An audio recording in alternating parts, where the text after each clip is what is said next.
श्री कृष्णा। स्वागत है आपका श्री भक्ति ज्ञान चैनल में। आज मैं आपके लिए गोवर्धन पूजन की प्राचीन कहानी लेकर आई हूँ।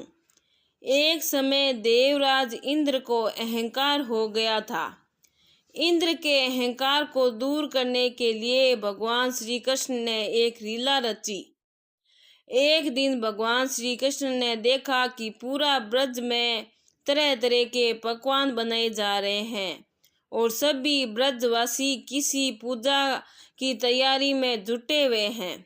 ये देखकर उन्होंने मैया यशोदा से प्रश्न किया, माता, ये सब किस पूजा की तैयारी कर रहे हैं?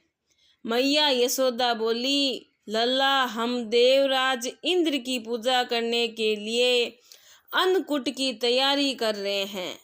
ये सुन भगवान श्री कृष्ण आगे पूछते हैं, हे मैया, इंद्र की पूजा क्यों करते हैं? माता यशोदा ने उत्तर दिया, हमें इंद्र की पूजा करेंगे तो वर्षा होगी।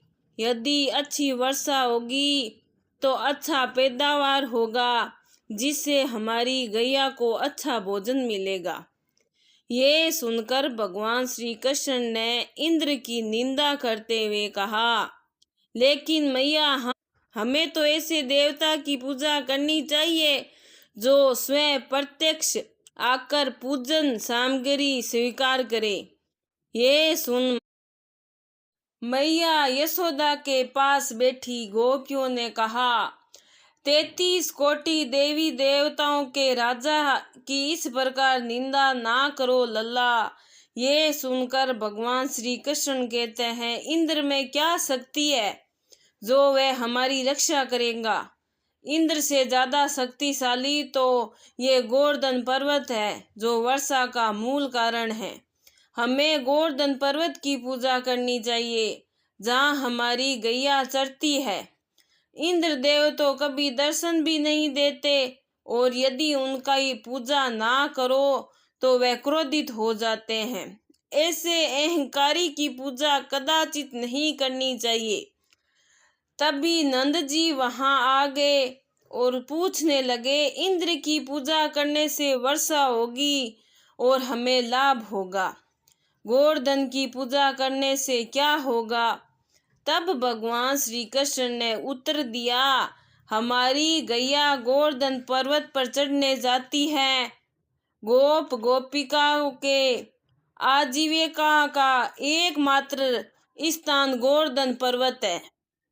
ये सुनकर सभी लोग बहुत प्रभावित हुए और सभी ने मिलकर इंद्रदेव की जगह भगवान श्री कृष्ण द्वारा बताई गई विधि से गोवर्धन पर्वत की पूजा अर्चना करी। गोवर्धन पर्वत ने समस्त पूजन सामग्री को स्वीकार किया और सबको खूब आशीर्वाद दिया। तभी नारद मुनि इंद्र महोत्सव देखने की इच्छा से ब्रज आए।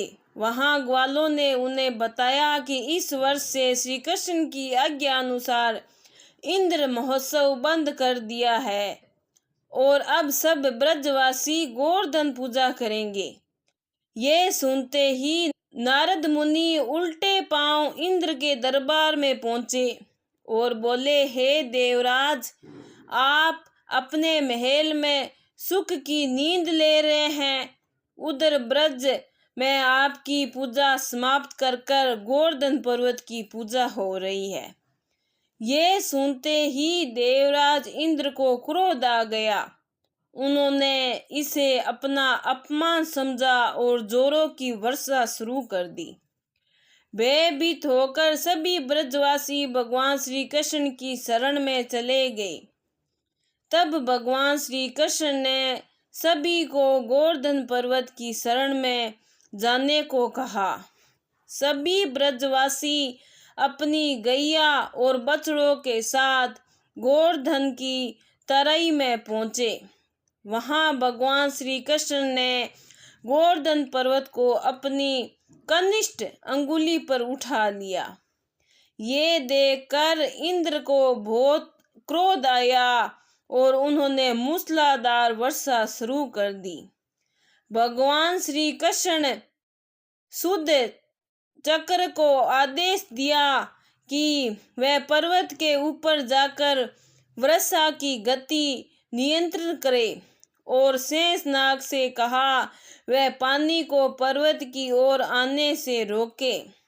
इंद्र लगातार 7 दिनों तक मूसलाधार वर्षा करते रहे और सभी ब्रजवासी गोवर्धन पर्वत की छाया में सुखपूर्वक रहे। ये सब देखकर इंद्र को शंका हुई, उनका मुकाबला करने वाला कोई साधारण मनुष्य नहीं हो सकता।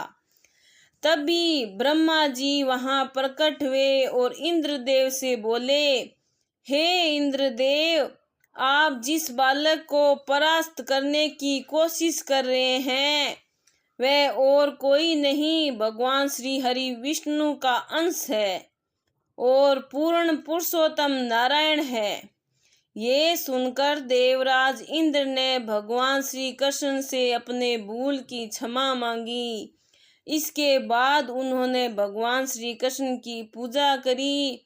इसी दिन से गोवर्धन पर्वत की पूजा की जाने लगी। बोलिए श्री गोवर्धन महाराज की जय।